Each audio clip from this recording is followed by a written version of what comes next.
The Hidden File, a buried FBI case. The first rays of dawn crept through the shattered windows of the lakeside cabin. Broken glass covered the wooden floor. The smell of gunpowder still lingered in the air. Crime scene investigators moved quietly between bullet-riddled walls while local deputies secured the perimeter. The official report would describe it as an armed assault on 2 federal agents. It would leave out the most important detail. The attack had succeeded. Kevin Morales was gone. So was Olivia's portfolio. Ethan stood alone on the dock overlooking the lake, turning Kevin's FBI badge over in his hands. The folded note was tucked safely inside an evidence bag. Some betrayals begin long before the first lie. He had read the sentence dozens of times. Each time, it raised more questions than answers. Maria joined him, carrying 2 cups of black coffee. I talked to the deputies. Anything useful? They found tire tracks leading to the old service road. How many vehicles? 3 SUVs. And Kevin? No footprints suggesting he was dragged. Ethan nodded quietly. I didn't think so. Maria hesitated. You still believe he left voluntarily? I don't know what I believe anymore. She looked toward the cabin. Yesterday, I trusted Kevin. So did I. And Marcus. Ethan gave a faint, bitter smile. Trust is becoming expensive. By mid-morning, they were back at the Chicago field office. Word of the attack had spread quickly. Agents stopped talking as Ethan walked through the bullpen. Some offered sympathetic nods. Others avoided eye contact entirely. News of the missing portfolio had already reached senior leadership. Assistant Director Richard Hayes was still officially listed as missing. Marcus Reed had failed to report for duty. Kevin Morales had disappeared. 3 people connected to the case had vanished in less than 48 hours. Someone was dismantling the investigation 1 person at a time. Inside the conference room, Acting Assistant Director Helen Ross addressed a small task force. Ross had flown in from Washington overnight. She wasted no time. From this moment forward, Project Raven is classified at the highest level. She placed several sealed folders on the table. No electronic copies. No unsecured discussions. No outside communication. Her eyes settled on Ethan. Special Agent Carter. Yes, ma'am. You were still lead investigator. A few agents exchanged surprised glances. Ross continued. But you'll report directly to me. Maria leaned toward Ethan. That's unusual, he whispered back. Very. Ross opened one of the folders. Last night, someone accessed a restricted archive beneath FBI headquarters. Ethan frowned. In Washington? She nodded. The intruder searched for one file. What file? Ross slid a faded manila folder across the table. Its cover was worn with age. Stamped across the front in faded red ink were the words, Case 17. The number immediately caught Ethan's attention. The brass key recovered from the cabin. Number 17. Not a coincidence. Ross continued. This investigation was buried 26 years ago. Why? No one knows. The official records were sealed. By whom? Ross met Ethan's gaze. By the FBI director. Silence filled the room. Sealing a case personally by order of the director was almost unheard of. What was the case about? Ethan asked. Ross took a slow breath. A house fire. Maria frowned. The cabin. Ross nodded. The same cabin. Ethan's pulse quickened. The missing boy. Ross didn't answer immediately. Instead, she opened the folder. Inside were crime scene photographs from the burned cabin. Firefighters. Collapsed walls. Charred furniture. Then, one final photograph. 5 children standing on the dock. The exact same image Ethan had recovered the previous night. Only this version had names written beneath every child. Daniel Whitmore, Marcus Reed, Emily Cross, Nathan Hale.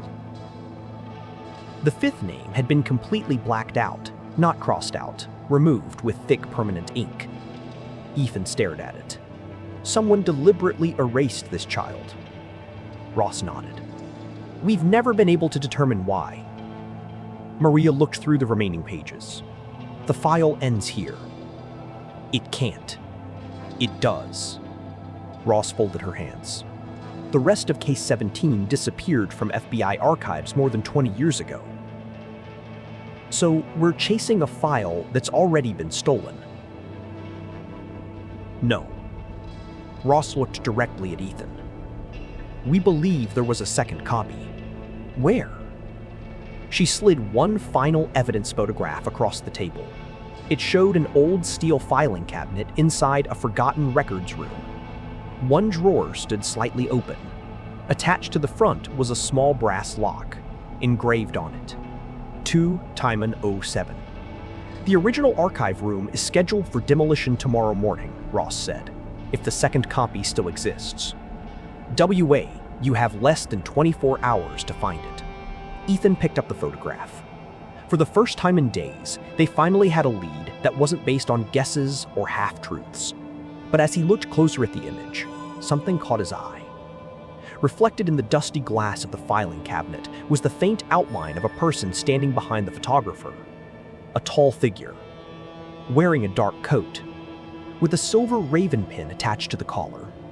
Whoever had taken the evidence photograph 26 years earlier, W. Fiek, had never realized the killer was already standing behind them. The buried archive. The reflection in the photograph silenced the room. Ethan slid the image beneath a desk lamp and examined it through a magnifying lens. The figure was faint, distorted by decades-old glass. But one detail remained unmistakable. The silver Raven pin. Someone connected to Raven had been inside FBI headquarters 26 years ago, watching the investigation from the beginning. Maria folded her arms. That means they were already inside the bureau. Ethan nodded. And they've stayed inside ever since. Acting Assistant Director Helen Ross closed the file. The records room is beneath the original federal courthouse. I've already arranged access. When do we leave? Ethan asked. Ross checked her watch. Now. An hour later, an unmarked SUV rolled into the underground parking garage of the historic federal building. Unlike the modern FBI headquarters, the courthouse had served as a federal records repository for decades. Most of its lower levels had been abandoned years earlier. The building was scheduled for demolition because of structural damage. Temporary fencing surrounded the property. Construction crews would begin tearing it down the following morning. Ross led Ethan and Maria through a rusted security gate. The archive is below us. She handed Ethan an old brass key. Stamped into the metal was a familiar number. 17. The maintenance supervisor found it in a forgotten storage locker. Ethan weighed the key in his hand. The same number as the cabin key. Ross nodded. Let's hope it opens more than memories. The freight elevator groaned as it descended. Dust drifted from the ceiling with every passing floor. Finally, the doors opened onto a dimly lit basement corridor. Rows of steel shelves stretched into darkness. Thousands of aging case files rested undisturbed beneath decades of dust. Maria swept her flashlight across faded labels. Most of these haven't been touched in years. Ross pointed toward the far end of the archive. Records Room 17. The heavy steel door still stood exactly as it appeared in the evidence photograph. A thick layer of dust covered the handle. Ethan inserted the brass key. For a moment, nothing happened. Then, the old lock clicked open. The hinges groaned as the door slowly swung inward. The room smelled of old paper and damp concrete. A single filing cabinet stood against the back wall. Drawer 17. Exactly where the photograph had shown it. Ethan carefully pulled the drawer open. Inside was only one folder. No label, no case number, just a faded manila cover. He opened it carefully. The first page was a handwritten letter, not an official report, not witness testimony. a personal letter addressed to the FBI director. The signature at the bottom caught Ethan's attention. Agent Samuel Hale. Maria looked over his shoulder. Hale. The missing boy was Nathan Hale. Ethan nodded slowly. Samuel could be his father. He continued reading. The letter described growing concerns about an organization operating inside multiple federal agencies. An organization using influential officials, wealthy businessmen, and law enforcement officers to protect itself. The final paragraph had been underlined twice. If anything happens to my family, the Bureau has already been compromised. Trust the child. He is the only surviving witness. Nathan, the missing boy. He wasn't responsible for Raven. He had survived it. Ross carefully turned the next page. It contained a list of names. Most had been crossed out in red ink. Some carried handwritten dates beside them. One name remained untouched, Nathan Hale. Below it, another line had been added years later. Status, unknown. Maria frowned. So they never found him? No, Ethan replied. They lost him. Ross looked thoughtful. Or someone made sure they couldn't. At the bottom of the page was another note. Evidence relocated. Locker 17, Union Station. Ethan looked up immediately. Union Station. Maria's eyes widened. The shooting. The interrogation. The first attempt on Olivia. Ross nodded. It wasn't random. The station has been connected to this case for over 2 decades. Suddenly, the old archive lights flickered. Once, twice, then went completely dark. Emergency lights cast the room in a dim red glow. Ross reached for her radio. Static. Nothing else. My signal's gone. Maria checked her phone. No service. Ethan quietly closed the folder. They're here. A metallic clang echoed somewhere in the corridor outside. Then another. Footsteps. Slow. Unhurried. Someone was walking toward Records Room 17, not trying to stay quiet, confident. As if they already knew exactly where Ethan was. The footsteps stopped outside the door. Silence followed. Then 3 slow knocks echoed against the steel. Knock. Knock. Knock. A calm voice came through the door. Agent Carter. Ethan immediately recognized it. Marcus Reed. I'm not here to fight. No one inside the room moved. Marcus continued. If you found Samuel Hale's letter, Parper.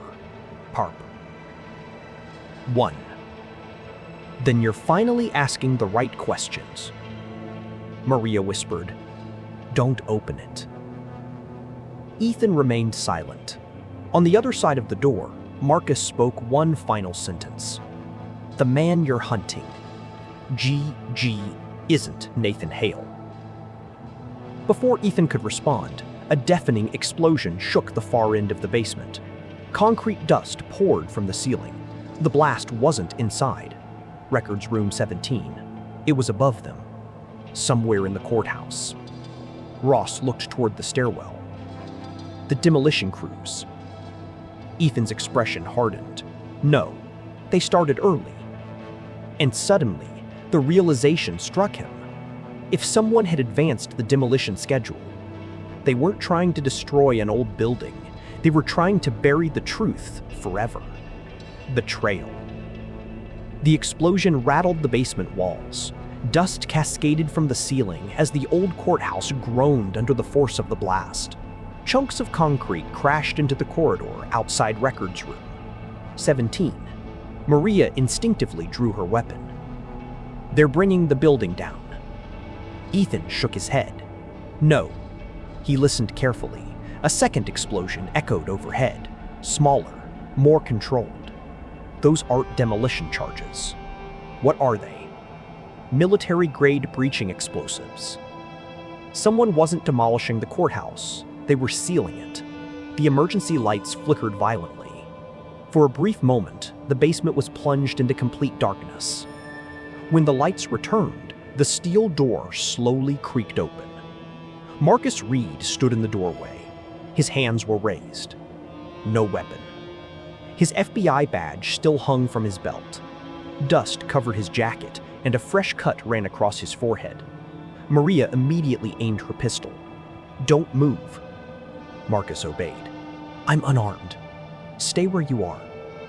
He looked directly at Ethan. "We don't have much time." "You've said that before," Ethan replied coldly. "This time I mean it." Ethan stepped forward.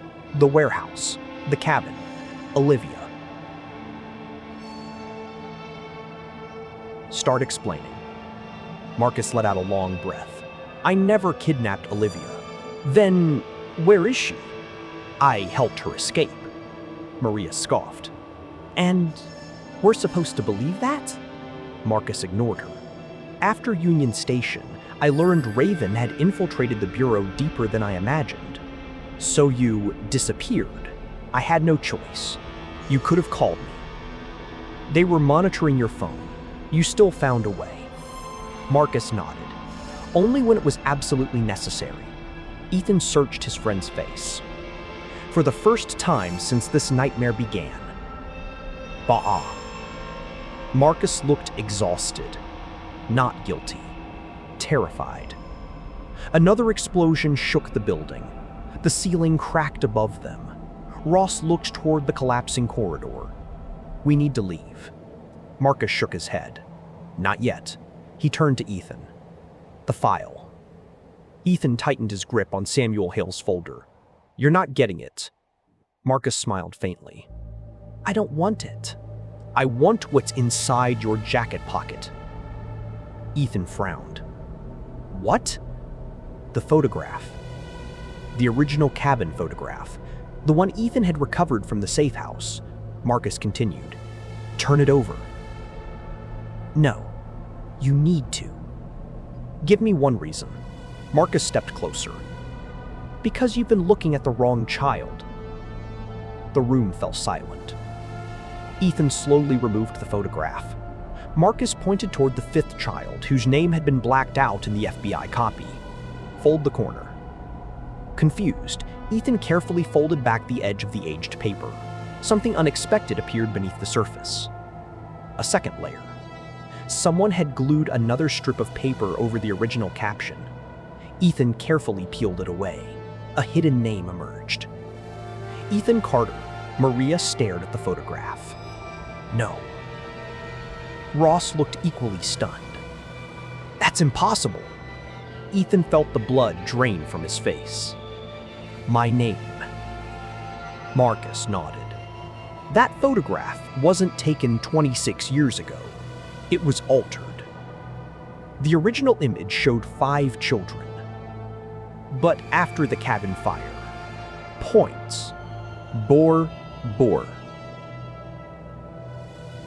Someone replaced one child's identity. Ethan struggled to process the revelation. "I wasn't even born near that cabin. I know. So why use my name?" Marcus answered quietly. "To protect the real child." The realization struck Ethan all at once. Nathan Hale's identity had been erased, then hidden. Behind another identity, his identity. Someone had deliberately created a false trail. For years, maybe decades. Maria looked toward Marcus. "So Ethan was never the missing child?" "No, he was the shield." Marcus nodded. Every investigation that reached this point ended up chasing Ethan Carter. While Nathan Hale disappeared again, Ross slowly pieced it together. That's why every witness who remembered the boy ended up dead. They weren't protecting Nathan. They were protecting whoever Nathan became. Marcus looked toward the ceiling as another blast echoed through the building. "We have to move. Now." The 4 of them rushed into the basement corridor. Behind them, records room. 17 began collapsing as steel shelves toppled one after another. They barely reached the stairwell before a section of the ceiling caved in, burying the archive forever beneath tons of concrete. Outside, Emergency vehicles filled the street. Smoke drifted into the afternoon sky.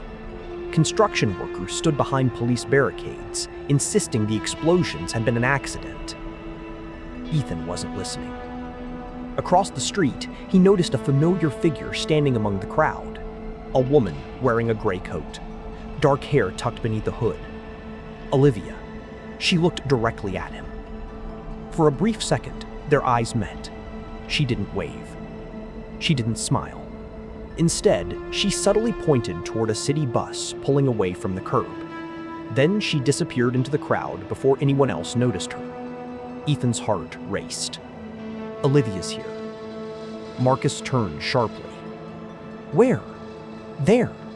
But she was already gone. The bus merged into traffic. Ethan started after it, but Marcus grabbed his arm. Don't. She needs our help. Marcus's expression hardened. No. Before Ethan could argue, Marcus pulled a folded newspaper from inside his jacket. It was that morning's edition. The front page headline stopped Ethan cold. FBI Special. Agent Ethan Carter declared missing after courthouse explosion. Below the headline was Ethan's official photograph. The timestamp on the article was 45 minutes earlier. It had been printed. Noble MLT, before the explosion ever happened.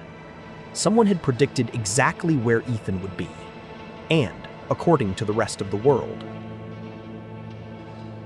CE, he was already dead. The man who was already dead ghost protocol. The newspaper trembled slightly in Ethan Carter's hands. FBI. CEEEE. Special. Agent Ethan Carter. Declared missing after courthouse explosion. The publication time was impossible. 45 minutes before the explosion. Before the first charge had detonated. Before anyone could have known he would even be inside the building. Maria took the paper and checked every page. It's authentic. The print quality. TX. The issue number. The X. The distribution code. TX. It all matches. Marcus looked around the crowded street. We can't stay here. Why? Because if someone can publish your death before it happens, prop. They're already controlling the investigation. An unmarked delivery van pulled into an alley 2 blocks from the courthouse. Marcus opened the rear doors. Get in. Maria hesitated. We're really trusting him now? Ethan answered without taking his eyes off Marcus. We're trusting the evidence. They climbed inside. The van pulled away just as dozens of police cruisers surrounded the courthouse. News helicopters circled overhead. Every television station in Chicago was already broadcasting live. Ethan watched one of the news reports on a small tablet mounted inside the van. A reporter stood behind police tape. Federal authorities believe several agents may have been trapped beneath the collapsing courthouse. The camera shifted to a photograph. Ethan's official FBI portrait. Below it appeared the words, "Presumed deceased." Marcus turned the tablet off. The Bureau thinks you're dead. No, Ethan replied quietly. Someone made sure they would. 30 minutes later, the van stopped outside an abandoned brick warehouse near the Chicago River. The building had once belonged to a printing company before closing nearly 20 years earlier. Marcus unlocked a steel side door. Inside, the warehouse had been completely transformed. Rows of computer monitors covered one wall. Digital maps displayed surveillance cameras from across the city. Radio scanners quietly monitored emergency frequencies. Maria slowly looked around. This isn't a hideout. Marcus nodded. It's a command center. You built all this? No. Then who did? Marcus hesitated. Olivia. Ethan looked around the room in disbelief. The forensic artist? Marcus gave a faint smile. That's only the job listed in her personnel file. He walked toward a large corkboard filled with photographs, maps, and handwritten notes. Every thread connected to one central image. a silver raven. Olivia Bennett spent 15 years building this place. She knew Raven was watching the FBI, so she created somewhere Raven couldn't find. Maria folded her arms. Then how did you know about it? Marcus looked directly at Ethan. Because she recruited me 6 years ago. The room fell silent. You've been working with Olivia this whole time? Ethan asked. Marcus nodded. Off the books. Without telling the Bureau. The Bureau was already compromised. Maria stepped forward. So you lied to everyone. I protected everyone I could. Ethan's jaw tightened. You protected yourself. Marcus didn't argue. Instead, he opened a secure drawer beneath one of the monitors. Inside lay several encrypted hard drives. He placed one on the table. This is why Kevin betrayed us. Ethan looked at the drive. What's on it? The real Project Raven archive. I thought Kevin stole Olivia's portfolio. He did. But the portfolio was only a guide. Marcus tapped the hard drive. This is the destination. Before Ethan could ask another question, one of the computer monitors emitted a sharp warning tone.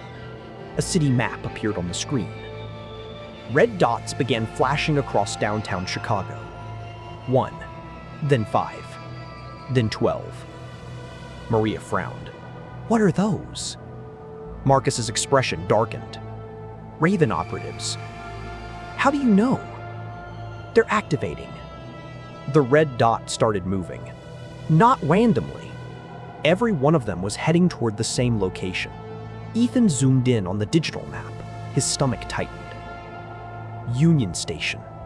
The place where Daniel Whitmore had been murdered. The place where Olivia had first appeared on security footage. The place connected to Locker 17. Marcus grabbed his jacket. They found it. Maria looked confused. Found what? Marcus answered as he hurried toward the exit. The evidence Samuel Hale hid 26 years ago. 20 minutes later, they parked several blocks away from Union Station. Police vehicles already surrounded the area. Bomb squad trucks, fire engines, federal agents, television crews. The entire station had been evacuated. A massive police cordon stretched around the historic building.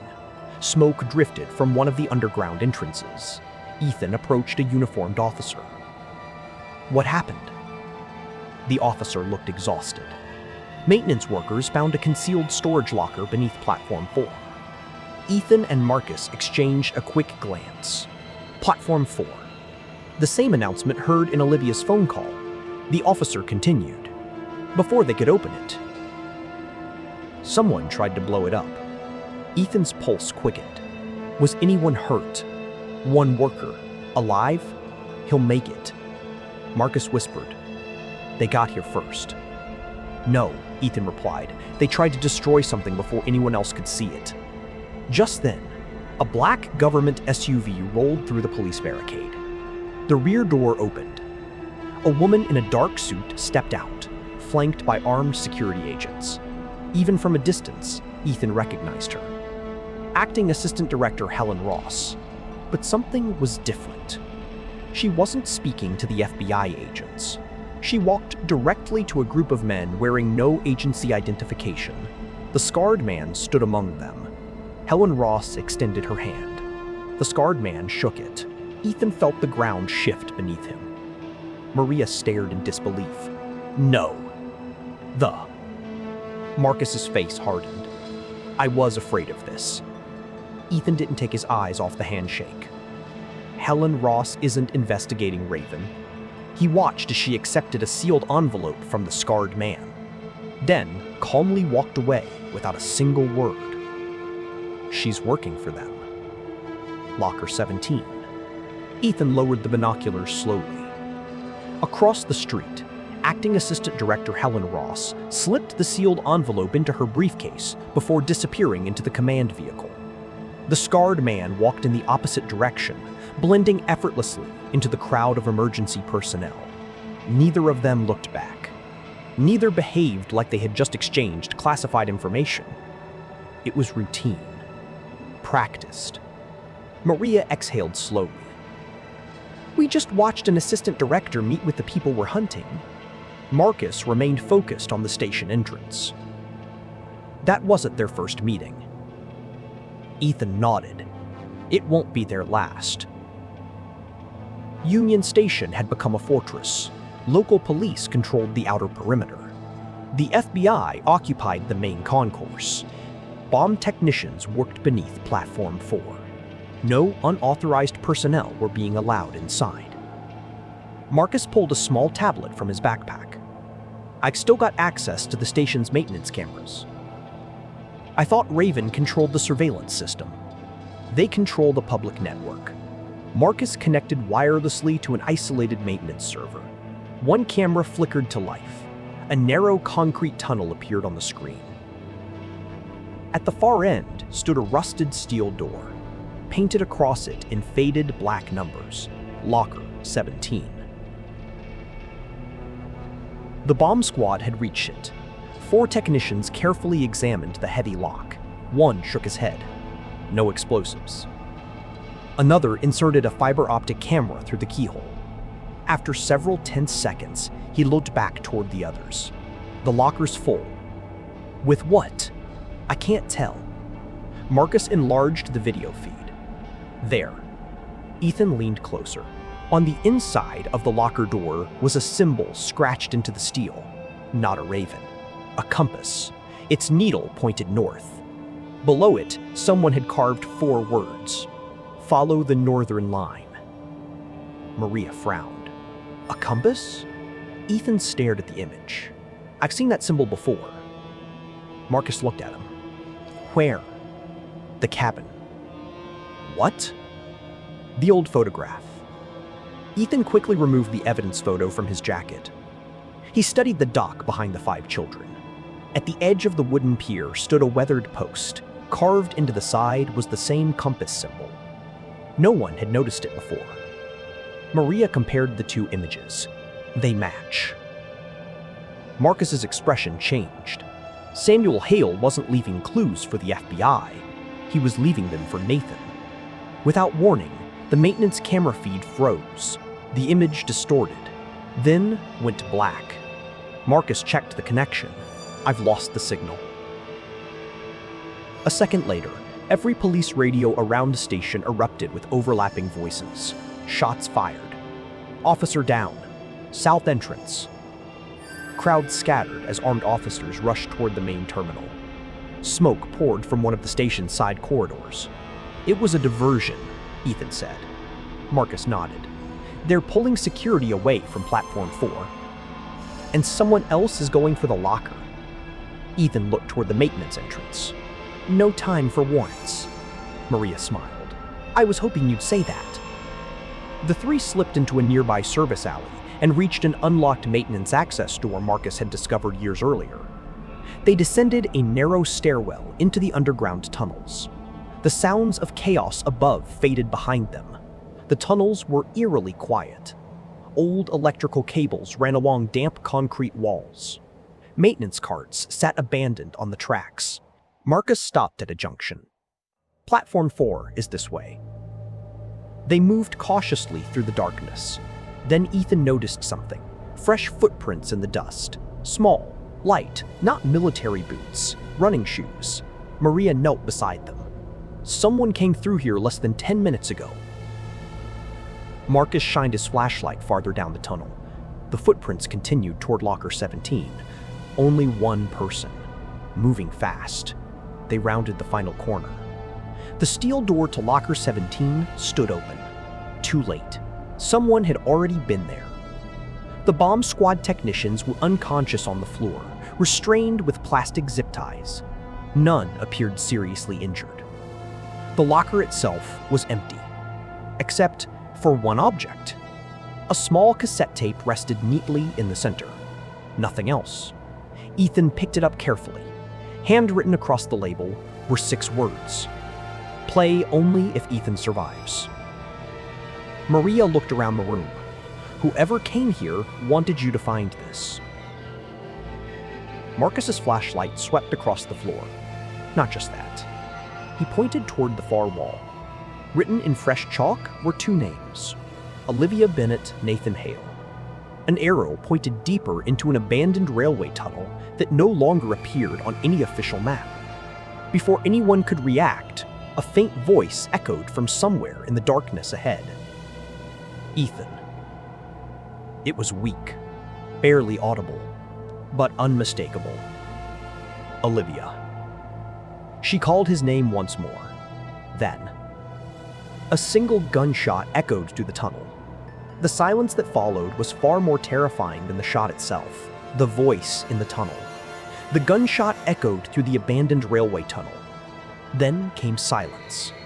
Not the ordinary silence of an empty passageway. This silence felt deliberate, as though whoever had fired the shot was waiting for someone to make the next move. Ethan didn't hesitate. He sprinted toward the sound. Olivia! Maria and Marcus followed close behind, their flashlights cutting through the darkness. The old tunnel curved sharply beneath the station before splitting into two separate passages. One led deeper underground. The other climbed toward an abandoned maintenance platform. Ethan stopped. The echoes had distorted the direction of the gunshot. "It came from both sides," Maria whispered. Marcus knelt near the junction. "No." He pointed his flashlight at the ground. Fresh footprints. One set headed toward the maintenance platform. Another disappeared deeper into the tunnel. Someone had deliberately created confusion. "They split up," Ethan said. Marcus nodded. "Or they want us to." Ethan examined the footprints more closely. One trail showed the heavy tread pattern of tactical boots. The other consisted of lighter shoe prints, smaller, almost certainly Olivia's. Mixed among them was something else, tiny drops of blood. Not much, but enough to mark a path. Maria looked at Ethan. "She's injured." He didn't answer. He was already following the trail. The tunnel opened into an abandoned subway platform that had been sealed decades earlier. Old advertisements still clung to cracked tile walls. Rusted benches sat beneath broken light fixtures. A derailed maintenance cart rested near the edge of the platform. The place looked untouched by time. Until Ethan noticed the lights. Someone had recently installed portable LED lanterns. Extension cables snaked across the floor. Fresh tire marks crossed the dust. This place wasn't abandoned anymore. It was being used. Marcus whispered, "This is a staging area." "For Raven?" "I think so." Before Ethan could respond, a faint cough echoed from behind the maintenance cart. He raised his weapon, slowly approached, then stopped. A man in his 60s sat against the wall, his hands bound with plastic restraints. His gray hair was matted with dust. A small wound bled from his shoulder. He looked exhausted, but alive. The man squinted through the flashlight beam. "Ethan Carter?" Ethan lowered his weapon slightly. "Who are you?" The man gave a weak smile. "My name, Tess. Tess is Samuel Hale." The words hit Ethan like a freight train. Maria stared in disbelief. "That's impossible." Marcus looked equally stunned. The file said, "Samuel died 26 years ago."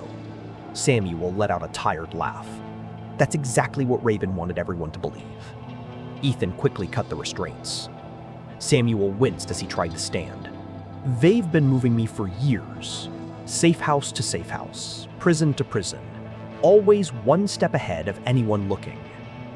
Maria carefully examined his injured shoulder. "It's a graze." Samuel nodded. "They didn't want me dead. They wanted me quiet." Ethan looked directly into his eyes. "Where's Nathan?" Samuel's expression changed. For the first time, genuine fear appeared on his face. "They've almost found him. So he's alive." "Yes. Where is he?" Samuel slowly shook his head. "I promised I'd never tell." Marcus stepped forward. "Samuel, people are dying." "I know. My son has spent 26 years running." If they catch him, Number C. Number C port. Raven wins.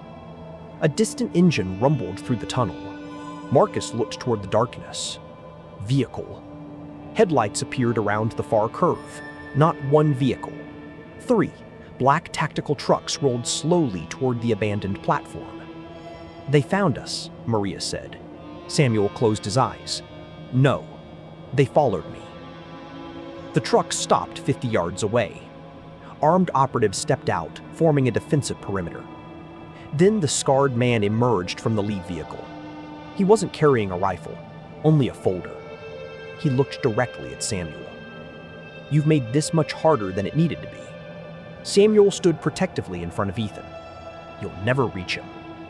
The scarred man smiled sadly. I already have. He opened the folder and removed a single photograph. Even from across the platform, Ethan recognized the face. Nathan Hale. Not a child anymore. A man in his early 30s, clean-cut, wearing a dark blue suit, standing on the steps of the United States Capitol. Behind him flew the American flag. Samuel's face went pale. No.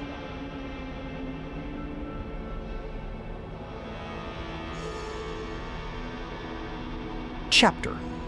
The scarred man turned the photograph so everyone could see it. Below Nathan's picture was an official government identification card. United States Senator Marcus whispered, "My God." The scarred man slipped the photograph back into the folder. You've all been looking for the wrong man. Ethan's pulse quickened. You said Nathan wasn't our enemy. He isn't. Then why are you hunting him? The scarred man's expression grew unexpectedly serious. Because Nathan Hale doesn't know who he really is. Before anyone could ask another question, a deafening explosion rocked the far end of the tunnel. The ceiling began collapsing. Concrete and steel rained down between Ethan's group and the Raven operatives. A thick wall of dust swallowed the platform.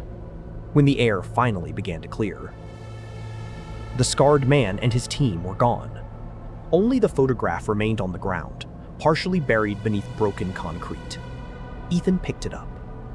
On the back, written in Samuel Hale's handwriting decades earlier, were 8 chilling words. If Nathan remembers, the country will never be the same. The senator who never knew. The forgotten identity. The dust settled slowly across the abandoned platform. Concrete debris blocked the tunnel where the Raven operatives had vanished. Emergency sirens echoed faintly above, filtering through layers of earth and steel. Ethan Carter stared at the photograph in his hands. A United States Senator. Nathan Hale, the missing child. The only surviving witness to the cabin fire. And, according to Samuel Hale, a man who had no idea who he truly was. Maria finally broke the silence. How does someone forget their own identity for 26 years? Samuel Hale leaned heavily against the maintenance cart, his injured shoulder wrapped in a makeshift bandage. They didn't erase his memory. They replaced it.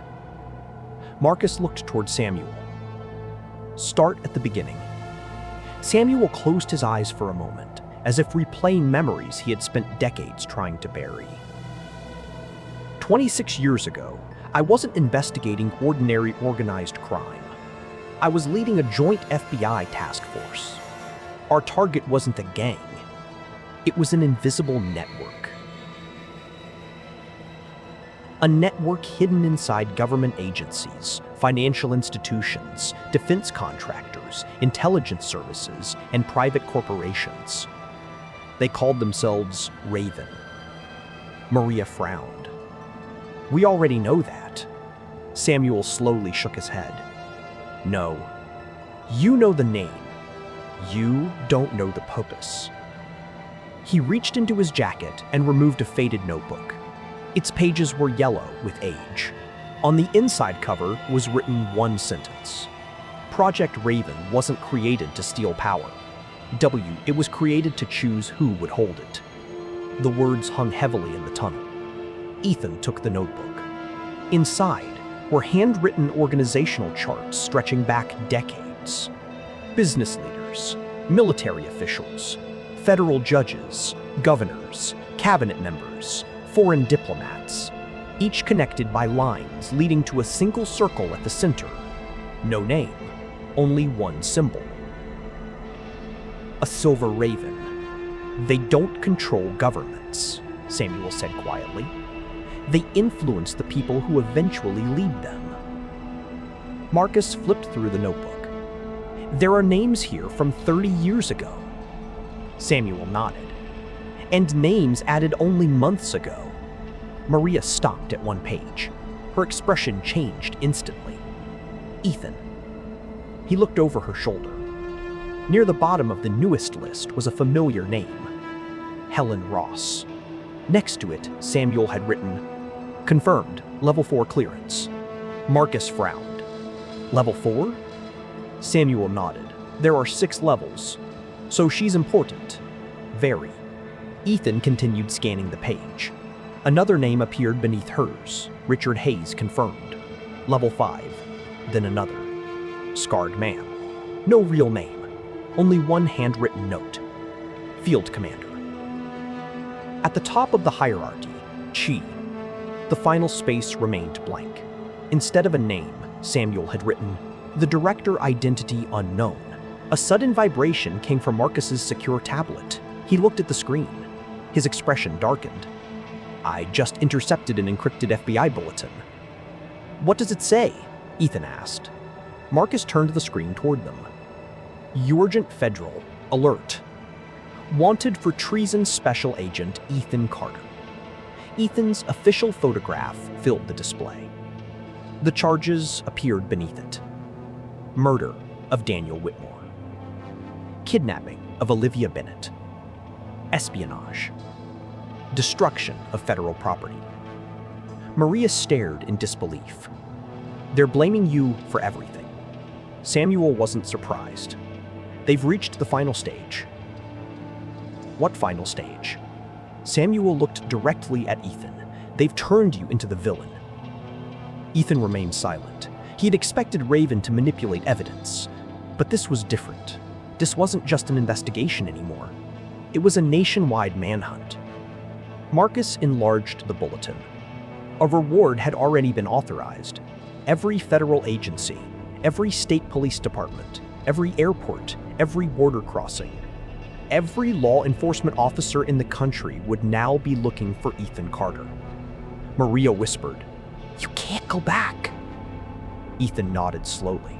"I know." Samuel reached into his pocket once more. This time, he removed an old brass key. Unlike the others, this one carried no number. Instead, engraved into the metal were 3 letters. EC. H. Ethan examined it. "What does that stand for?" Samuel answered without hesitation. "Eagle Crest Hospital." Marcus looked confused. "The psychiatric hospital that closed in the early 2000s? Samuel nodded. "Nathan Hale spent nearly 2 years there." Maria frowned. "I thought he disappeared after the cabin fire." "He did, but Raven found him first." The tunnel fell silent. Samuel continued. "They couldn't risk killing a child, so they erased his past. They changed his name, created a new family, built an entirely new life." Ethan looked at the photograph of Senator Nathan Hale once more. "So the senator doesn't even know he's Nathan Hale." Samuel nodded. "And if he ever remembers, Tapuatini. He becomes the most dangerous man in America." Before anyone could ask why, a distant voice echoed through the tunnel, not shouting, calling calmly, "Ethan." All 4 turned toward the darkness. A lone woman stepped into the beam of Marcus's flashlight. Gray coat, dark hair, a bruise still visible beneath one eye. Olivia Bennett. She looked exhausted, but alive. She smiled faintly when she saw Samuel. "You finally found him." Samuel's eyes filled with relief. "Olivia." She nodded. "I remembered everything." Ethan took a step toward her. Before he could speak, Olivia looked directly into his eyes and quietly said the one sentence that changed everything. "I know who the director is." The tunnel became perfectly silent. The director's name. No one spoke. The words echoed through the abandoned tunnel long after Olivia had said them. "I know who the director is." Ethan searched her face. There was no uncertainty, no hesitation, only quiet conviction. Maria lowered her weapon. "You remember everything?" Olivia nodded slowly. Not all at once. It came back in pieces. The photograph. The sketches. The cabin. The voices. Then, 1-4. She touched her temple gently. Everything connected. Samuel Hale took a cautious step toward her. "For 26 years, we've been trying to identify the director." Olivia looked at him. "I know. And that's why so many people died." Marcus scanned the tunnel behind Olivia. "Were you followed?" "I don't think so." "You don't think?" "I changed trains 3 times, switched vehicles twice, and walked the last mile through the service tunnels." Marcus relaxed slightly. "Good." Olivia looked at Ethan. "I came because there's almost no time left." "What do you mean?"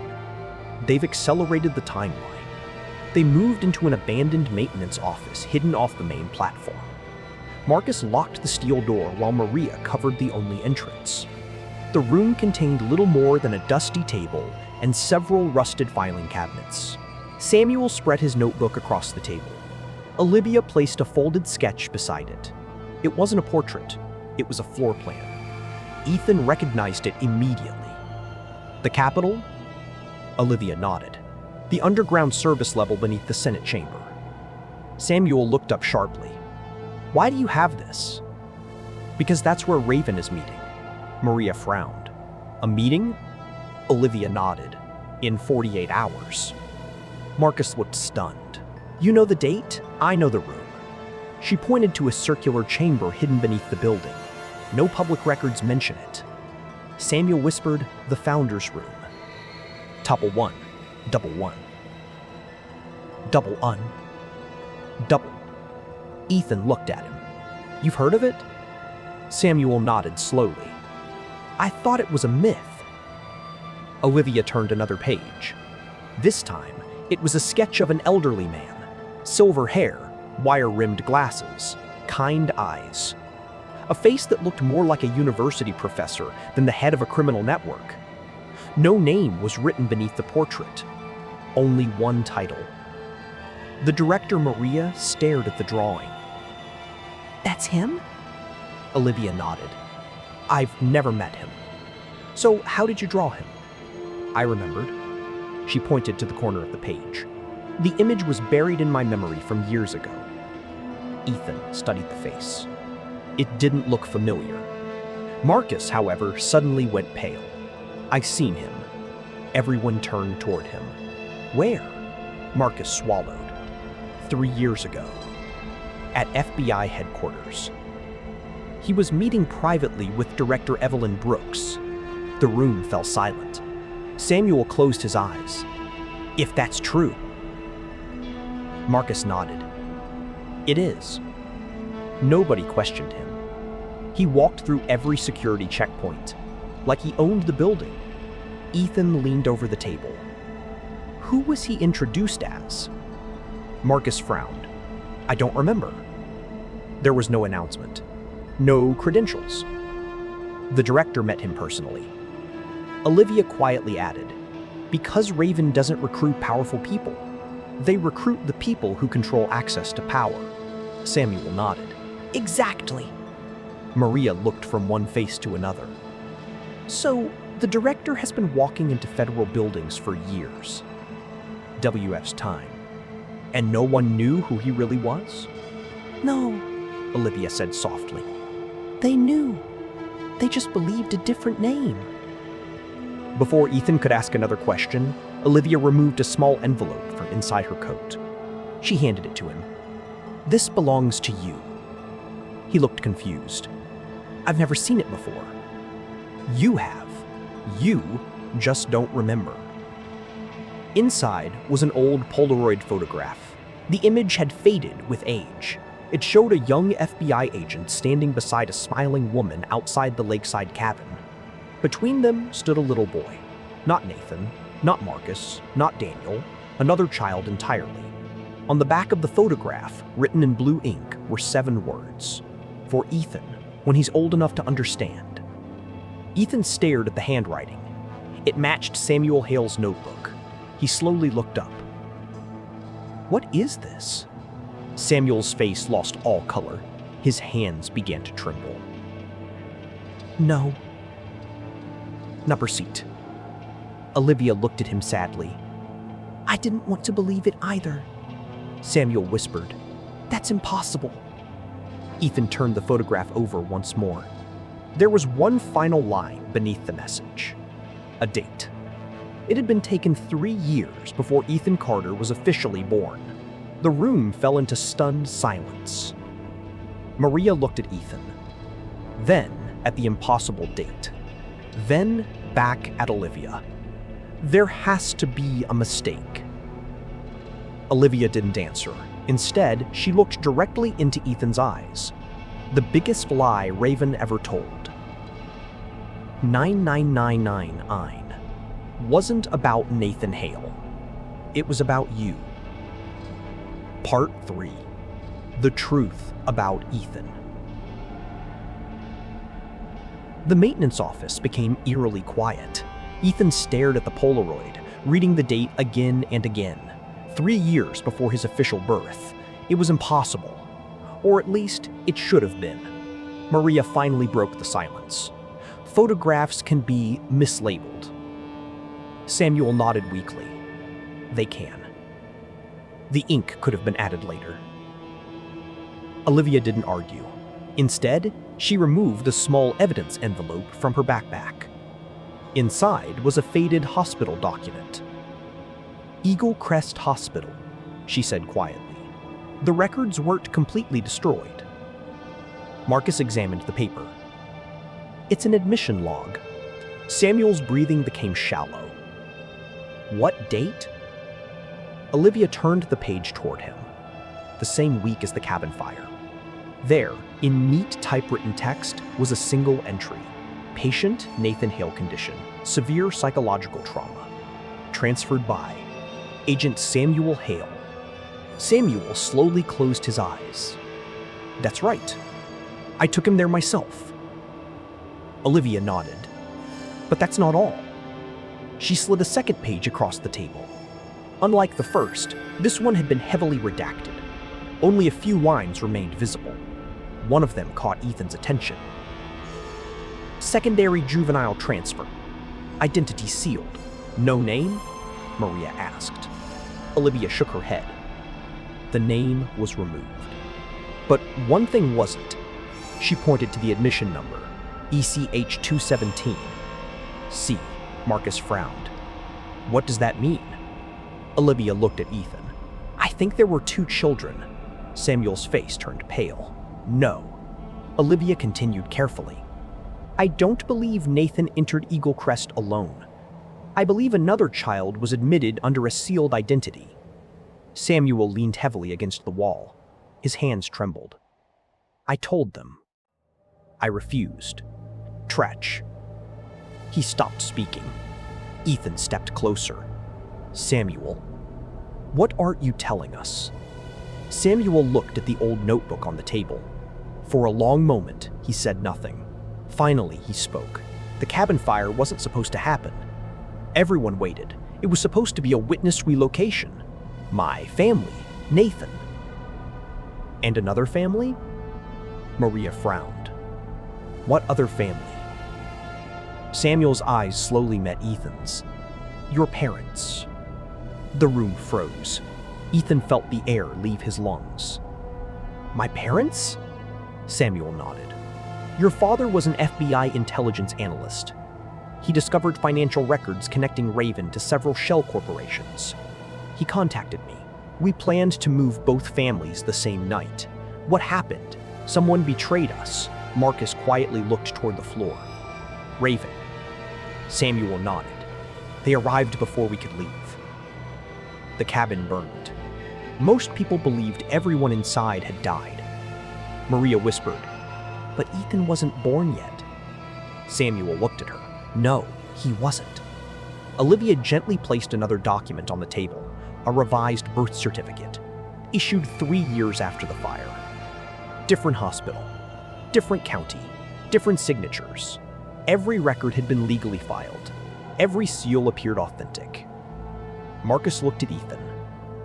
"They built you a new identity." Samuel nodded slowly. "Not because you were the missing child." He paused. "But because Raven believed you had died." The realization spread through the room. Ethan wasn't living under a false identity because he was Nathan Hale. He had been hidden because his parents had uncovered Raven, his entire childhood. 0. Every school record, every medical file, every official document. 0 DB reconstructed to protect him. Maria finally understood. That's why Raven only came after Ethan once he reopened this case. Samuel nodded. They thought the last witness had stayed buried. Olivia looked at Ethan with quiet determination. Until Daniel Whitmore found the photograph. And everything started again. At that moment, Marcus's secure radio crackled to life. A coded emergency transmission. He listened for several seconds, then looked up, his face drained of color. They found Senator Nathan Hale. Samuel straightened immediately. "Where?" Marcus answered quietly. "He's not in Washington. He landed in Chicago an hour ago." Olivia frowned. "Why would he come here?" Marcus checked the incoming intelligence report again. His expression hardened. "Because tonight, THE. He's giving the keynote address at the National Law Enforcement Leadership Summit." Ethan's eyes widened. "The summit is being held." Maria finished the sentence. "TU. At the Chicago field office." The room fell silent. Samuel whispered the words no one wanted to hear. "They're bringing Nathan." Directly into Raven's headquarters. Outside, the distant sound of police sirens echoed through the tunnel. The race had begun. For the first time in 26 years, Nathan Hale and Raven were about to stand in the same building. Neither of them knew the truth, but someone intended to make sure only one of them walked out alive. The summit, the senator's arrival. Rain fell steadily over downtown Chicago. Police barricades surrounded the FBI Chicago field office as motorcades arrived one after another. The National Law Enforcement Leadership Summit had transformed the federal complex into one of the most heavily secured locations in the country. Uniformed officers stood shoulder to shoulder. Secret Service agents coordinated with the FBI. State police monitored every surrounding street. Snipers occupied nearby rooftops. To everyone watching, it looked like the city was preparing to welcome one of the nation's most respected public servants. Only Ethan Carter's team knew the terrifying truth. If Samuel Hale was right. The summit wasn't the target. The summit was the trap. Inside the abandoned warehouse command center, Marcus projected the FBI security blueprint onto a large monitor. Three-dimensional floor plans rotated slowly across the screen. "The senator arrives at 9:30 a.m., Marcus said. "The keynote begins at 10. He leaves at 11:15. Maria studied the map. "Every entrance is covered." Marcus nodded. "So are the rooftops. What about underground access?" Marcus highlighted a network of maintenance tunnels. "Only these utility corridors." Ethan immediately recognized them. "They connect to Union Station." "Exactly." Samuel stepped closer. Raven built their escape routes long before anyone realized they existed. Olivia looked at the blueprint. "They won't attack from outside. They already control the inside." Ethan folded his arms. "We're assuming Raven wants Nathan alive." Samuel slowly shook his head. "No. They want his memory. Maria frowned. What does that mean? Samuel sat heavily in a nearby chair. Nathan doesn't realize what he witnessed as a child. But trauma doesn't erase memory forever. It buries it. Olivia nodded. My recovered memories worked the same way. Samuel continued. If Nathan remembers what happened at the cabin, none. He'll identify the director. The room fell silent. Marcus looked toward Ethan, which means Raven has only two options. Kill Nathan, or make sure he never remembers. A secure laptop chimed. Marcus opened an intercepted federal briefing. The live schedule for the summit filled the screen. One item immediately caught Olivia's attention. Private meeting. Senator Nathan Hale location. Executive conference room attendees. Acting Assistant Director Helen Ross. Nothing else. No staff. No security advisors. Just the two of them. Olivia looked at Ethan. That's not a briefing. It's an interrogation. Samuel nodded grimly. They're going to test him. For what? For signs that his memory is returning. Ethan studied the security blueprint again. We need to get to Nathan before Helen does. Maria looked skeptical. How? The Bureau thinks you're dead. The rest of us are wanted. Marcus zoomed in on the underground service corridors. There is one possibility. He pointed toward a maintenance tunnel leading beneath the building. It was abandoned after a flood 15 years ago. No cameras, no active security, but it leads directly beneath the conference wing. Ethan looked at Samuel. You've been in the building before. Samuel nodded. Once. Years ago. Can you still find your way? I think so. As the team finalized their plan, Olivia remained unusually quiet. She kept staring at one of her old sketches pinned to the wall. Ethan noticed. What is it? She slowly walked over. The drawing showed the elderly man she believed to be the director. Silver hair, gentle smile, wire-rimmed glasses. But something about the sketch bothered her. I've been looking at this face all wrong. Marcus joined her. What do you mean? Olivia picked up a pencil. Without a word, she erased the man's neatly trimmed beard, then shortened his hair. She added thin, framed reading glasses. Finally, she adjusted the shape of his jaw. When she stepped back, everyone in the room froze. The portrait no longer resembled an unknown elderly man. It resembled someone they all recognized. A man whose photograph had appeared in newspapers for years. A man who regularly testified before Congress. A man respected throughout American law enforcement. Samuel whispered in disbelief. No. Pote. Marcus slowly backed away from the drawing. That's impossible. Maria looked between the sketch and the television mounted on the wall. A live news broadcast had just begun covering the summit. The camera focused on officials greeting arriving guests outside FBI headquarters. One of them smiled confidently as reporters shouted questions. The face on the television matched Olivia's revised sketch almost perfectly. Not acting assistant director Helen Ross. Not the scarred man. Someone far more powerful. The current director of the FBI. Ethan felt his pulse quicken. For weeks, they had been searching for the mysterious leader of Raven. Now, they were staring at him. WW. Welcoming Senator Nathan Hale through the front doors of the FBI building with cameras broadcasting the moment live across the country. The director had never hidden. He had simply been standing in plain sight all along. Into the lion's den. For several seconds, no one in the warehouse spoke.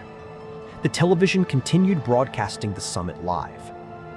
Reporters described the event as a historic gathering of federal, state, and local law enforcement leaders.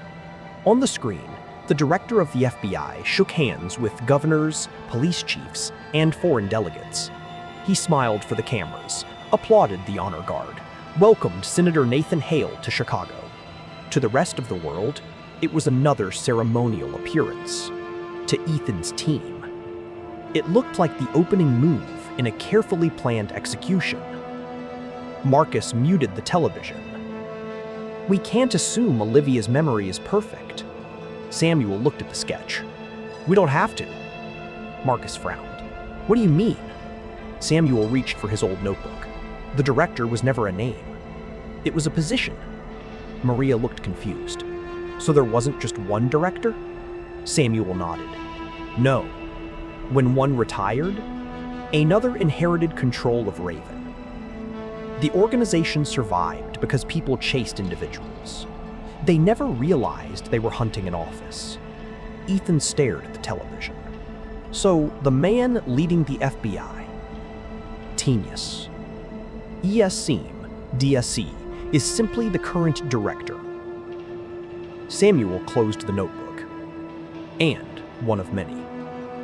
Marcus turned back to the security map. Whether he's the head of Raven or not, our objective hasn't changed. Reach Nathan. Warn him. Get him out alive.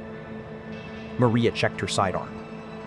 What about Helen Ross? Ethan answered immediately. If she's waiting in that conference room. C. We avoid her. We avoid her. Olivia quietly shook her head. No. Everyone looked at her. She isn't the real danger. What do you mean? Olivia walked to another monitor. She enlarged the summit's seating chart. There. She pointed to a row near the front. A reserved chair. No name. Only a coded credential. Guest 47. Samuel's face became tense. I know that number. Marcus looked over. From where? Samuel whispered. The cabin. He closed his eyes, forcing himself to remember. The night of the fire.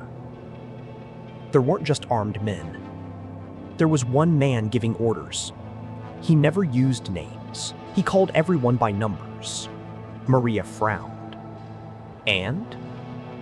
Samuel slowly opened his eyes. The only number I remember. 1111 was 47. Olivia enlarged the seating chart again. Guest 47 wasn't scheduled to speak, wasn't listed as law enforcement, wasn't identified at all. Yet the credential granted unrestricted access to every secure area inside the building. Marcus looked toward Ethan. A ghost identity. Ethan nodded. Someone who officially doesn't exist. A secure alert suddenly flashed across Marcus's tablet. Motor, Cody, arrival. Confirmed. Live traffic cameras showed black SUVs entering the FBI garage beneath the building. Nathan Hale had arrived. The countdown had begun. Marcus checked his watch. 23 minutes until the keynote. Maria slung a backpack over her shoulder. Then we move. The team entered the abandoned utility tunnel beneath the warehouse. Cold air rushed through aging ventilation shafts. Flashlights illuminated rusted pipes and forgotten electrical lines. The narrow passage connected to an old municipal service network built nearly a century earlier. According to Marcus's maps, it would place them directly beneath FBI headquarters, if the tunnels hadn't collapsed. Samuel walked in front despite his injured shoulder. I helped inspect these tunnels years ago. You remember the route? Most of it. The group moved carefully through ankle-deep water. Every sound echoed endlessly through the darkness. After nearly 30 minutes, they reached a heavy steel maintenance hatch. Marcus checked the digital scanner. We're underneath the east parking garage. Ethan climbed the ladder and carefully pushed against the hatch. It didn't move. He pushed harder. Still nothing.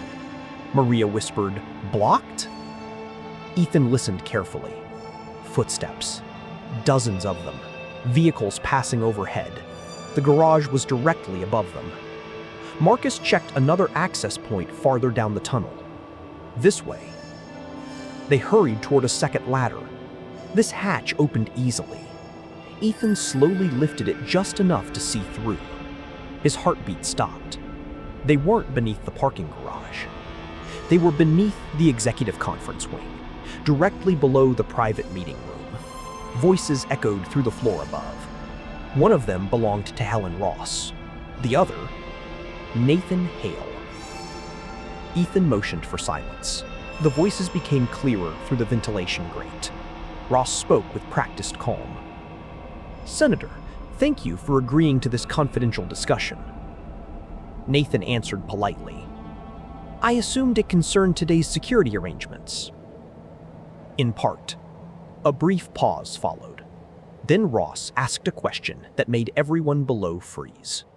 "Tell me, Senator, Number 10 Seach, have you had any unusual dreams about a cabin near a lake?"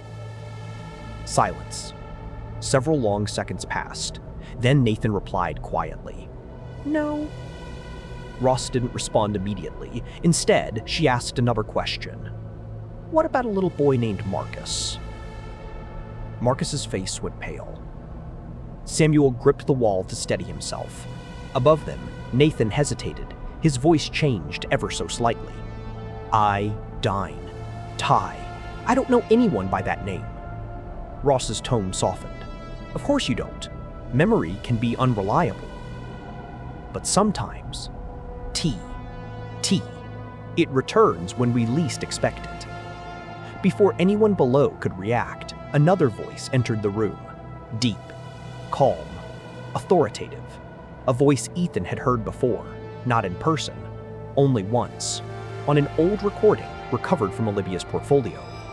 The same voice that had ended with the words, "Truth survives only if no one believes it." The unseen man spoke only 4 words. "Leave us alone, Helen." Samuel's eyes widened in horror. He whispered almost inaudibly, "He's here." The director had arrived, and for the first time in 26 years. He was alone in the same room as Nathan Hale, the memory trigger. The maintenance tunnel fell silent. Above them, a chair scraped softly across the conference room floor. Helen Ross spoke first. "Yes, sir." Her footsteps moved toward the door. A lock clicked, then another. The room above became completely still. Only 2 people remained inside, Nathan Hale and the director.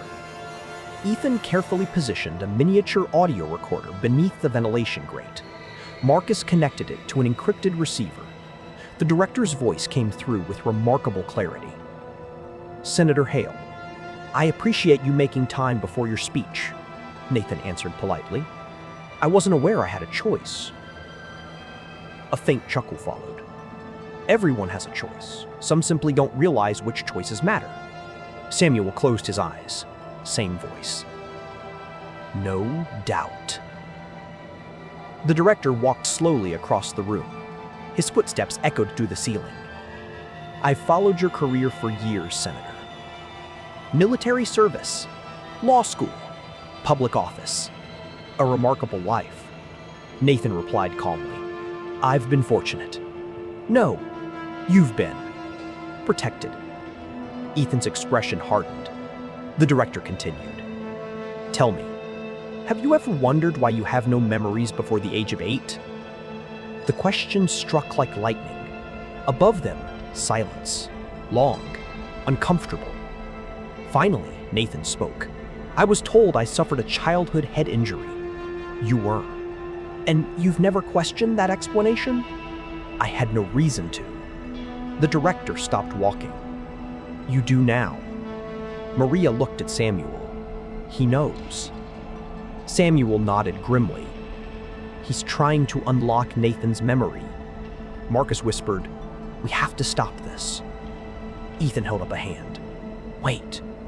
He wanted to know what the director was after. Above them, the conversation continued. The director placed something on the conference table. A metallic click echoed through the room. Nathan sounded puzzled.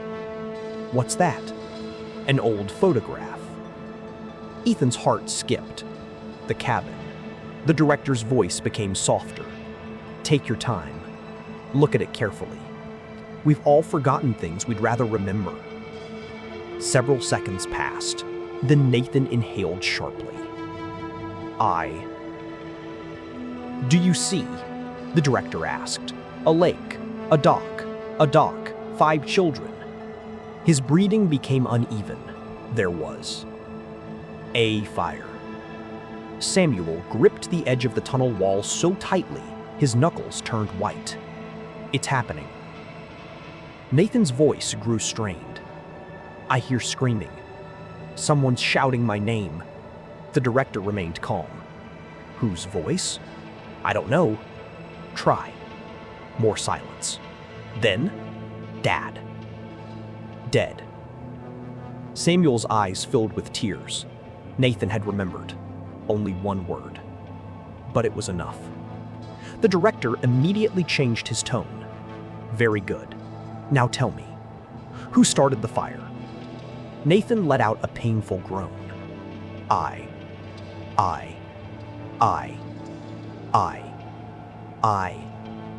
can't. Images flashed through his mind. Broken windows. Smoke. Gunfire. A silver raven pin. Someone carrying a child. Another man collapsing near the dock. Then, one face. A face hidden in shadow. Nathan gasped. "I know you." The director stopped breathing for just a moment. "You've remembered me." "No." "2," Nathan whispered. "I remember. T. You were trying to stop them." Below the floor, Ethan exchanged a stunned look with Marcus. The director, T, hadn't started the fire. A loud crash echoed through the conference room. Nathan had apparently stood up so quickly that his chair toppled backward. "What does that mean?" Nathan demanded. "You weren't giving orders. You were arguing with someone. I heard you say." His voice suddenly broke. "Don't kill the children." Complete silence followed. Even the director said nothing. Samuel stared blankly ahead. For 26 years, he had believed the director ordered the massacre. Now, Nathan's fragmented memory suggested something entirely different. Finally, the director spoke. Quietly. Almost sadly. "I had hoped you would never remember that night." Before Nathan could respond, the conference room door burst open. Multiple footsteps rushed inside. Helen Ross's voice rang out urgently. "Sir, we have a breach." At that exact moment, Marcus's tablet vibrated. Every security camera inside FBI headquarters switched to emergency mode. Red warning lights flooded the building. An automated announcement echoed through the ventilation system. Security alert. Unauthorized access detected in the underground maintenance network. Maria looked at Ethan. "They found us." Ethan immediately shut off the recorder. "Move." The team sprinted through the maintenance tunnel as alarms blared overhead. Behind them, steel security doors slammed shut one after another, sealing sections of the underground passage. Marcus checked his tablet while running. "They're hurting us." "Toward where?" Ethan asked. Marcus's face turned pale. "The old evidence vault." Samuel stopped abruptly. "No, the vault isn't empty." Ethan's flashlight swept across the darkness. A massive steel door slowly began opening by itself. No one was touching it. Inside, dozens of shelves stretched into darkness. Each shelf was filled with sealed evidence boxes dating back decades. But one box sat alone on a table beneath a single overhead light. Written across its lid in faded black marker were 4 words: cabin, fire, original evidence. The box had supposedly been destroyed 26 years ago. Yet, somehow, it had been waiting for Ethan all along. As the team stepped cautiously into the vault, the heavy steel door slammed shut behind them with a deafening boom. They were trapped. And somewhere in the darkness beyond the shelves, someone else was breathing. The original evidence. The vault. The steel door slammed shut with enough force to shake the walls. Its locking bolts engaged one after another. Clang, clang, Clang. The sound echoed through the evidence vault until silence returned. Marcus rushed back to the entrance and pulled on the heavy handle. It didn't move. They've locked us in. Maria scanned the endless rows of evidence shelves with her flashlight. We're not alone. The breathing Ethan had heard seconds earlier was still there. Slow, steady, coming from somewhere deep inside the vault. Samuel whispered, "Stay together." The vault stretched far beyond what should have fit beneath FBI headquarters. Shelves rose nearly 20 feet toward the ceiling. Thousands of sealed evidence boxes filled narrow aisles. Every major federal investigation from the last 50 years seemed to be stored there. Some boxes carried familiar labels: organized crime, counterterrorism, cold cases, political corruption. Others had only numbers, no descriptions, no names, as if someone wanted them forgotten. At the center of the room, beneath a single hanging light, sat the box marked Cabin Fire, Original Evidence, Untouched. Waiting. Ethan approached it cautiously. The evidence seal remained intact, dated 26 years earlier, signed by Agent Samuel Hale. Samuel stared at his own signature. "I sealed this. I remember." Marcus looked confused, but the official records say the evidence was destroyed. Samuel nodded. "Because someone replaced it." Maria frowned. "A fake destruction report." Samuel answered quietly. "The oldest trick in the book." Ethan carefully cut the evidence seal. Inside were several items, each individually packaged: a melted wristwatch, a child's wooden toy boat, a burned FBI credentials wallet, a cassette recorder, and a small metal key attached to a faded paper tag. The tag read, "Boathouse Locker." Lake Mercer. Ethan looked toward Samuel. "There was a boathouse?" Samuel nodded slowly. "Across the lake. We searched it after the fire. And we found nothing." Olivia stepped closer. "Or someone made sure you found nothing." Marcus inserted fresh batteries into the old cassette recorder. The tape inside was still intact. He pressed play. Static filled the room. Then a man's voice emerged. Samuel's. The recording had been made on the night of the fire. "This is Agent Samuel Hale. Time: 21:42 p.m. If anyone finds this, the first 22, the relocation has failed." Gunfire erupted in the background. Someone shouted orders. Children cried. Samuel's recorded voice continued. "They knew where we were waiting. Someone inside the bureau betrayed us." Another voice interrupted the recording. "Not Samuel. A woman. Take the children. I'll hold them off." Olivia froze. "That's my mother." Everyone looked at her. "You recognize the voice?" She nodded slowly. "I haven't heard it since I was 6. The tape continued. A man yelled. "The director says, 'Leave no witnesses.'" Samuel's breathing became heavier on the recording. Negative. The director gave no such order. "Stand down." Gunfire drowned out the rest. Then, the recording ended. Maria looked toward Samuel. "You were right." Samuel shook his head. "No, I was wrong. For 26 years. Ethan frowned. "What do you mean?" Samuel looked devastated. "I blamed the director, but someone used his name." Marcus folded his arms. "So the order came from someone pretending to speak for him." Samuel nodded. "Exactly." Before anyone could process the revelation, a slow clap echoed through the vault. Once, twice, 3 times. Everyone turned toward the darkness. A lone figure stepped between the towering shelves. He wore an expensive charcoal gray suit. No weapon, no badge, only polished black shoes echoing against the concrete floor. He looked to be in his late 60s. Silver hair, wire-rimmed glasses. The same face Olivia had drawn, the same face from the conference room. The man smiled warmly, almost kindly. I've been waiting a very long time for someone to open that box." No one moved. The stranger stopped beneath the overhead light. His eyes settled on Samuel. "You kept your promise," Samuel whispered. "You." The man nodded. "Yes, I am the director." Ethan raised his pistol. "Don't move." The director didn't even glance at the weapon.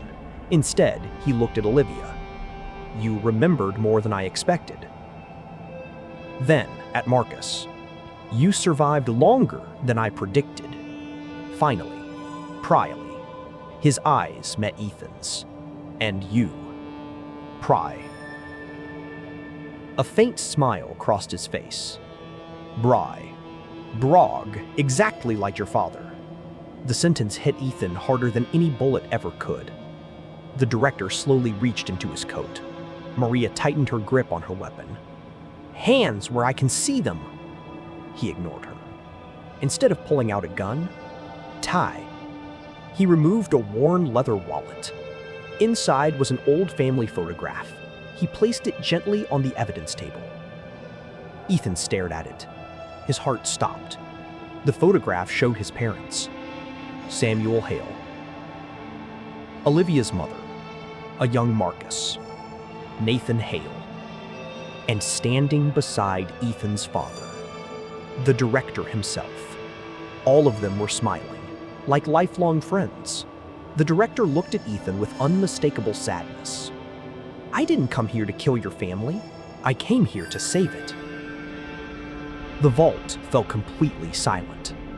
Before Raven, no one lowered their weapon. The director stood calmly beneath the hanging light, his hands visible, the old photograph resting on the evidence table between them.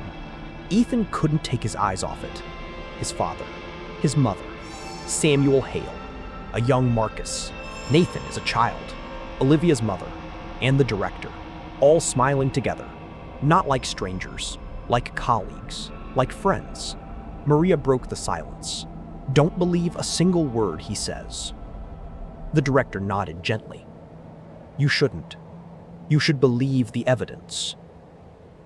Samuel stepped forward, his voice shaking with anger. "My wife is dead. My son lost his identity. I spent 26 years hiding. If we were friends, dry.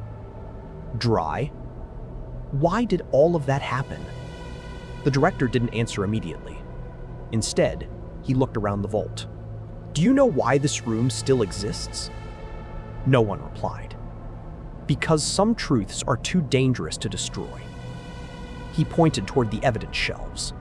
"Everything stored here survived because someone refused to let history disappear." Marcus frowned. "Someone?"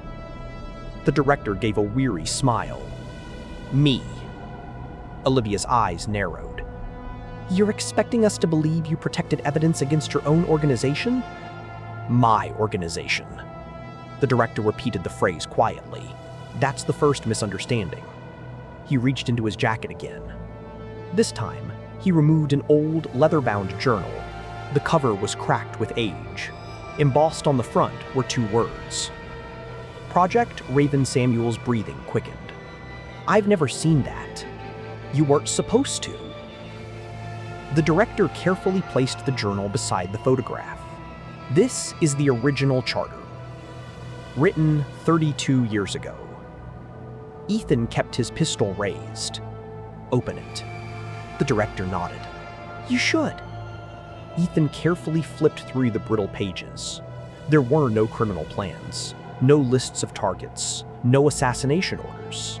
The opening paragraph read, "Project Raven was established to identify corruption inside the institutions entrusted with protecting the Constitution." Maria frowned. "That can't be right." The director looked at her. "It is." Samuel grabbed the journal. His eyes raced across the pages. "Internal oversight. D. Independent investigations. D. Judicial authorization.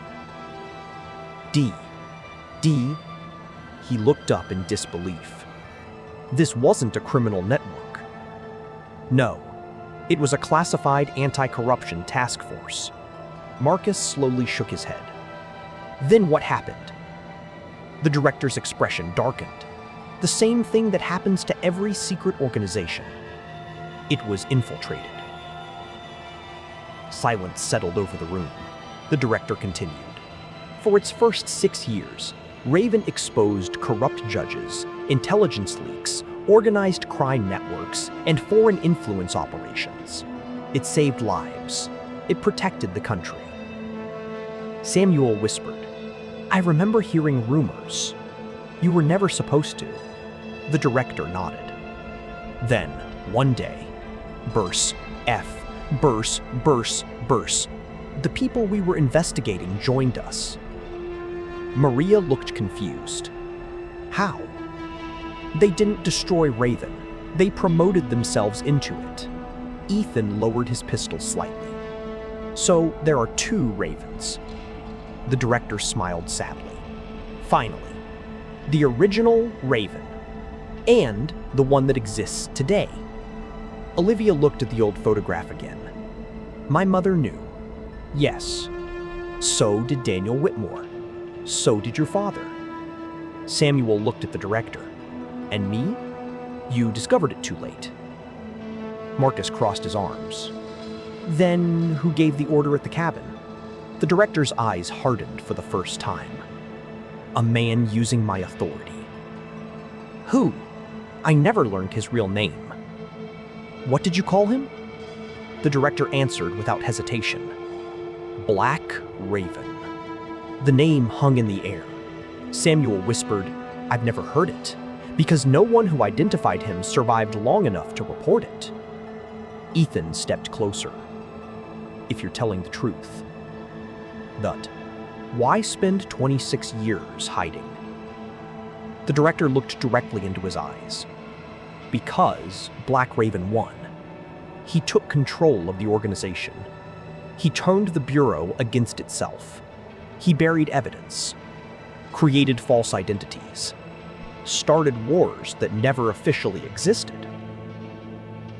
And anyone who resisted, WC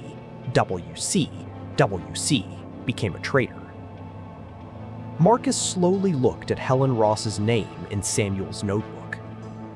So Helen doesn't work for you? The director shook his head. No, she works for him. Suddenly, a soft vibration echoed through the vault. Marcus checked his encrypted tablet. His expression changed instantly. Ethan. Every television network in America had interrupted programming. A live press conference was underway. Standing behind the FBI podium was Helen Ross. She looked calm, confident, prepared. Behind her stood dozens of armed federal agents. She faced the cameras and spoke clearly. Good afternoon. Earlier today, evidence confirmed that the individual responsible for infiltrating the Federal Bureau of Investigation has finally been identified. A photograph appeared on the screen behind her. Not Ethan. Not Marcus. Not Samuel. The director. Helen continued. This man has secretly manipulated federal investigations for decades. He is responsible for the deaths of multiple agents, acts of domestic terrorism, and the disappearance of Senator Nathan Hale. The director quietly closed his eyes. They're faster than I expected. Then, Helen delivered the sentence that froze everyone in the vault. Effective immediately. Director James Alden is hereby declared America's most wanted fugitive. Ethan looked back at the man standing before him. James Alden. For the first time, they finally knew his name. But outside the vault, the entire country had just been convinced he was the mastermind behind everything. And somewhere beyond FBI headquarters, the real Black Raven was still invisible. The Black Raven. The press conference ended. Silence settled over the evidence vault. The only sound was the low hum of fluorescent lights overhead. Marcus slowly lowered the tablet. James Alden. So that's your name. The former FBI director nodded. It always has been. Maria kept her weapon trained on him. For 26 years, you stayed in the shadows. James met her eyes. Not because I wanted to, because I was the only person Black Raven never managed to eliminate. Ethan stepped toward the evidence table. If Helen Ross just declared you the country's most wanted fugitive, notch not, then Black Raven controls the Bureau. James nodded. Not just the Bureau. The Department of Justice. Parts of the intelligence community. Private contractors. Financial institutions. They don't need to control everyone. They only need to control the people who decide what everyone else believes. Samuel sighed heavily. Which means every piece of evidence we gather. Tomseem, can be rewritten. James looked at him. Exactly. Olivia opened Samuel's notebook again. There has to be something we're missing. James pointed toward the final page. The back cover. She turned it over. Hidden inside the leather binding was a folded sheet of onion skin paper. A map. Unlike every map they'd seen before, this one wasn't of Chicago or Washington. It showed the eastern United States. 7 cities had been circled in red. Chicago, Washington, New York, Boston, Atlanta, Denver, Seattle. Each city was connected by a single black line. At the center of the map, written in Samuel Hale's handwriting decades earlier, were 5 words. The Ravens never meet twice. Marcus frowned. What does that mean? James answered. Black Raven changes headquarters constantly. There is no permanent command center. Maria looked at the map. So we're chasing a moving target? No. James tapped one of the circles. You're chasing the next meeting. Ethan studied the handwritten notes around the edge of the map. One date had been circled. Tomorrow. Next to it were 3 words. Founders Session. Olivia's eyes widened. The underground chamber beneath the Capitol. James nodded. You remembered correctly. Samuel looked stunned. So they're all gathering. For the first time in years. James's expression grew serious. Every surviving member of Black Raven's leadership will be there. Marcus looked at Ethan.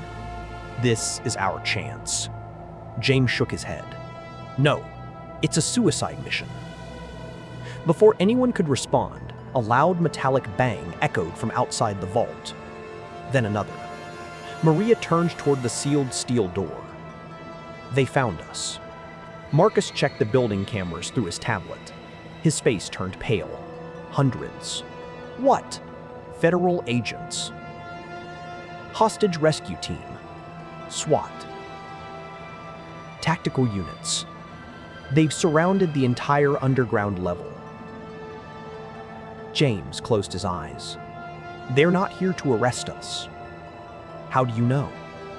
Because Black Raven doesn't leave witnesses. A powerful voice boomed through the vault's loudspeaker. This is Acting FBI Director Helen Ross. You are surrounded. James Alden. Subaru S. You are ordered to surrender immediately. Marcus looked at James. Acting Director? James nodded. They've already replaced me. Helen's voice continued. You have 60 seconds. If you do not comply, 2. www. Deadly Force is authorized. Maria looked around the room. There has to be another exit. James walked calmly toward the far end of the vault. He stopped beside an old evidence shelf. Without a word, he pulled a dusty case file from the rack. Behind it was a hidden biometric scanner. He placed his thumb against it. Nothing happened. He smiled faintly. I wondered if it still worked.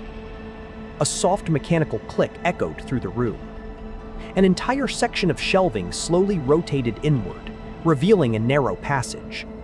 Cold air rushed out from the darkness. Samuel stared in disbelief. I helped build this vault. I never knew that existed. James looked back. Only 3 directors ever did. The loudspeaker crackled again. 30 seconds. Marcus hurried everyone toward the hidden passage. Ethan remained where he was. James noticed. "What's wrong?" Ethan looked him directly in the eyes. "I still don't know if I can trust you." James didn't seem offended. "You shouldn't. You've been lied to by everyone you've ever trusted." He reached into his coat one final time. Instead of a weapon, he removed a small silver raven pin, the same symbol Ethan had seen throughout the investigation. James placed it on the evidence table. Then, with both hands, he snapped it cleanly in half. The metal cracked sharply. He let the broken pieces fall to the floor. "I helped create that symbol."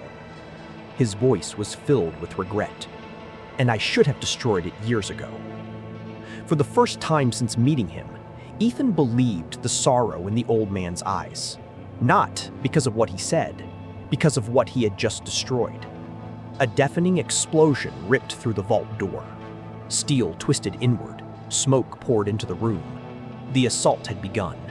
Armed tactical agents flooded through the breach, shouting commands. "Federal agents, drop your weapons." James pushed Ethan toward the hidden passage. "Go!" Gunfire erupted. The lights shattered overhead. Evidence boxes exploded into the air. Samuel returned fire to slow the advancing team. Maria pulled Olivia into the tunnel. Marcus grabbed the map and Samuel's journal.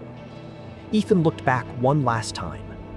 Through the smoke, he saw James Alden standing alone in the center of the vault, hands raised, unarmed, facing the incoming agents. Then, a single gunshot echoed through the room.